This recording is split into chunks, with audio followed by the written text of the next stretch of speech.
അസ്സലാമു അലൈക്കും വറഹ്മത്തുള്ളാഹി വബറകാതുഹു. അബ്ദുഷ്ഷുക്കൂർ ഖാസിമി ഉസ്താദിൻ്റെ മരണം, എൻ്റെ പ്രിയപ്പെട്ടവരെ, ഇതിൻ്റെ മുമ്പൊരിക്കൽ ഉസ്താദിൻ്റെ മരണത്തെക്കുറിച്ച് പറഞ്ഞു. പക്ഷേ മരണ സമയത്ത് അദ്ദേഹത്തിൻ്റെ ആ മുഖം എന്തൊരു പുഞ്ചിരിയാണ്. ആ മുഖത്തുള്ള ആ പുഞ്ചിരി കണ്ടപ്പോൾ ആരും കൊതിച്ചു പോകുന്ന മരണമാണ്. ആ മരണത്തിൻ്റെ അവസാനം ഉസ്താദ് നടത്തിയൊരു പ്രഭാഷണം വല്ലാത്ത വേദനിപ്പിക്കുന്ന വാക്കുകളാണ്. പ്രസംഗിച്ച് കഴിഞ്ഞ് ഖുത്ബയിൽ തുടങ്ങുമ്പോഴാണ് ഉസ്താദിൻ്റെ മരണം നടക്കുന്നത്. ആ ഉസ്താദിൻ്റെ മരണത്തിന് ആയിരക്കണക്കിന് ആളുകളാണ് ആ മയ്യത്തിൽ വന്നത്.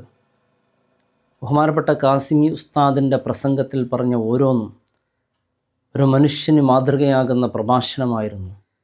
പെരുന്നാളിൻ്റെ സന്ദേശം നൽകിക്കൊണ്ട് അവസാനം വിട പറഞ്ഞു പോയപ്പോൾ അതൊന്നും ആ നാട്ടുകാർക്കും ഉസ്താദിൻ്റെ ഉറ്റവർക്കുടയവർക്ക് നമുക്ക് തന്നെ വല്ലാത്ത പ്രയാസമായി. കാരണം പെരുന്നാളിൻ്റെ ദിവസമാണ്, വലിയ സന്തോഷമാണ്. പള്ളിയിലെ ഖത്തീബ് എന്ന് പറയുമ്പോൾ വലിയ വീട്ടിലേക്ക് പോകുന്ന സ്വപ്നങ്ങളെ കണ്ട് അല്ലെ ഖുത്ബയിലേക്ക് പോകുന്നതിൻ്റെ മുമ്പ്, പ്രസംഗിക്കാൻ പള്ളിയിൽ കയറുന്നതിൻ്റെ മുമ്പ് തന്നെ നാം നമ്മുടെ ഡ്രസ്സുകളെല്ലാം ഒതുക്കി വെച്ച് വീട്ടിലേക്ക് പോകുന്ന സന്തോഷവേളയിലാണ് നിൽക്കുന്നത്.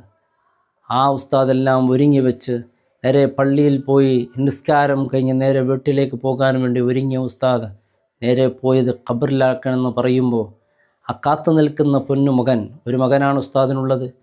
ആ മകൻ വല്ലാത്ത സങ്കടപ്പെട്ട ആ കുടുംബം എത്രത്തോളം സങ്കടപ്പെട്ടിട്ടുണ്ടാകാം. വാപ്പയെ കാത്തിരിക്കുന്ന മക്കൾ, പ്രത്യേകിച്ച് പെരുന്നാൾ ദിവസം വാപ്പ വീട്ടിലേക്ക് വരുമ്പോൾ, അതും പള്ളിയുടെ ഖത്തീബായിരിക്കുന്ന വാപ്പമാർ വീട്ടിലേക്ക് വരുമ്പോൾ പ്രത്യേകമാണ്. അവർക്ക് എന്തെങ്കിലും കിട്ടുന്ന പെരുന്നാൾ പണങ്ങളും മറ്റുമെല്ലാം ഒരുമിച്ച് കൂടി അതിങ്ങനെ സംസാരിക്കലും അതൊരു വലിയ വിഷയമാണ്, വലിയ സന്തോഷകരമായ കാര്യമാണ്. അതോടൊപ്പം ഈ കാണുന്ന ചെറിയൊരു കുട്ടിയുടെ മരണം നമുക്ക് കേട്ടു അല്ലേ. സന്തോഷത്തിൽ കഴിഞ്ഞുകൊണ്ടിരുന്ന കുട്ടി പെട്ടെന്നാണ് മരണപ്പെട്ടു പോകുന്നത്. ഇത്ര മരണങ്ങളാണ് പ്രിയപ്പെട്ടവരെ നടന്നുകൊണ്ടിരിക്കുന്നത്.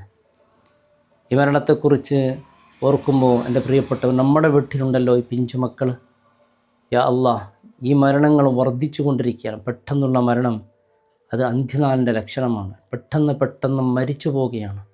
ഈ അടുത്ത് വീട് കൂടിയിരിക്കേണ്ട അന്ന് തന്നെ മരണപ്പെട്ട ഒരു വാർത്ത നമ്മുടെ ചാനൽ പറഞ്ഞിരുന്നു. സംഭവം അല്ലാഹു റബ്ബ് സുബ്ഹാനഹു വ തആല ഉസ്താദിനെ സംബന്ധിച്ചിടത്തോളം ആ മരണം നല്ല മരണമാണ്. കുടുംബത്തിന് പക്ഷേ താങ്ങാൻ പറ്റാത്തൊരു മരണമാണ്.